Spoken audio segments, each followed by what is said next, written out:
Hello friends, welcome back to the new video guys. Today guys we are going to talk about guys display size setting in our Realme phone.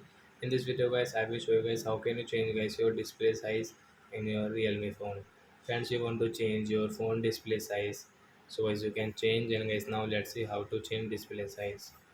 First of all friends, open your phone setting to change.